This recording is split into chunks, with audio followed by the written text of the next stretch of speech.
As promised, I'm back with 5 more tips to help you make the best scrap quilts that you possibly can. If you didn't see the first installment of this video where people requested another one, I'll put a link in the description below. And of course, it's on my blog. Go to my website. I'm on all the socials under Sew the Distance, so check it out if you're interested. And if you did see it, welcome back for the next installment in this. Before we get started, my name is Chris O'Neill from Sew the Distance. I'm so glad you're here, and I'm ready to dig in. The first tip that I have for you is to embrace variety. In fact, I would argue that adding variety to your scrap quilts is probably the key to that little sparkle that you get. And what do I mean by that? I mean adding like stripes and polka dots and florals and all the mixes of scale. So last time we talked about value, lights and darks and all of that wonderful stuff, which is also very important, but also the scale of the fabrics I feel is very important as well. And you can see that here in this vintage quilt. If you want to see more about this quilt, I do have a lessons from an old quilt on this. But in the meantime, let's just take a look at the scale of the prints. We see plaids and florals and polka dots and small prints and large prints. And it just mixes together so beautifully, adding a little bit more, I always say sparkle, but that's the only word I can think of. Let me know if you can think of another word for that, but the sparkle in these quilts. And speaking of scale, let's talk about those big prints. And I have one here. Let me see if I can get it. So prints like this, huge prints. Many of us have them in our stash. We always, at least I am, drawn to them when I'm at a quilt shop or fabric store. And they can be tricky to use. But one thing that's wonderful about these is that you get all kinds of different colors in this. So if I need a yellow, I can pull from the yellow. If I need a purple, I can pull from the purple. You can pick your tones and your scale and your shades and all of that in one fabric, so you get a lot more bang for your buck. This is a great way to use these wonderful large scale prints, and I like using them in scrap quilts especially. My next tip is something you've seen me do before. If you don't like the fabric, you might like the back. So flip that fabric over. People aren't gonna notice.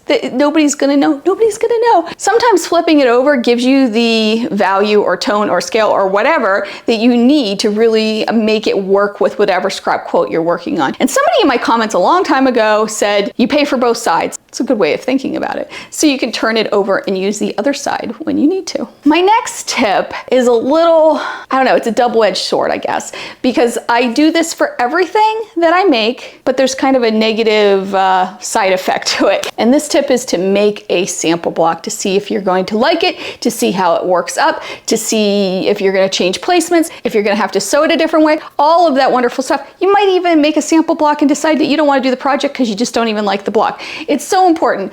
The problem with that is you end up with something that looks like this, which is all my stray blocks, and I really don't know what to do with them. I am gonna figure it out, and I hope to do a video, but I have, I don't know, at least 50 stray blocks where I have samples that I made. But here's another example of one that I made recently. So when I was getting ready to make a video, I wanted to see if this sashing would work well. And these blocks are a variation of the 1-layer cake quilt video that I have out showing how to make this quilt. And I decided not to use the sashing because I use this as a sample. Now it's all right, but I didn't care for it as much as I thought I would. So I went with just the blocks up against the blocks. This just gives you a good idea of how everything comes together, and it's just something I always do, whether it's a scrappy quilt or not. But that said, sometimes one block doesn't look great, but when you put all the blocks together, it does. So keep that in mind too. The next tip is to plan more scrap quilts while you're making your scrap quilts. For the house block, the mile a minute house block that I made, I used the cutoffs from the Flying Geese units to collect a whole bunch of half square triangles.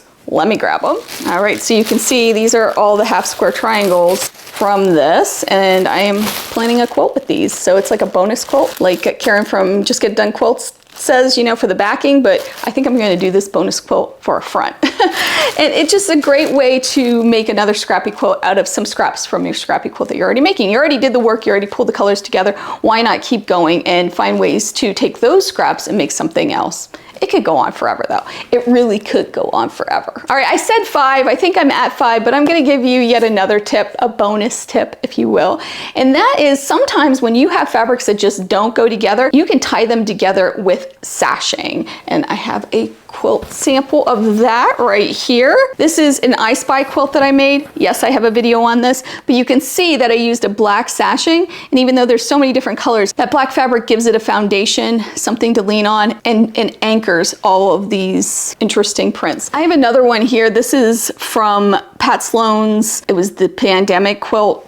Back when we first were shut down, April of 2020, she had us do a block a day. And you can see I used this confetti like Tula pink fabric to just anchor everything down. I also used the same cornerstones on this one. Now, I haven't finished this one yet, but I do love it because oddly, I remember every single day and what it represents. So right here, I'm a huge Patriots fan. I used a Patriots fabric the day that the Patriots owner used their own jets to deliver supplies. So that was April 2nd of 2020.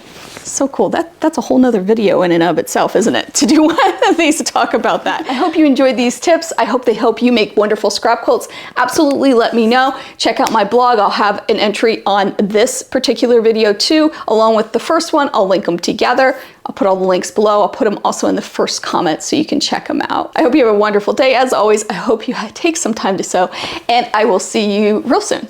Bye.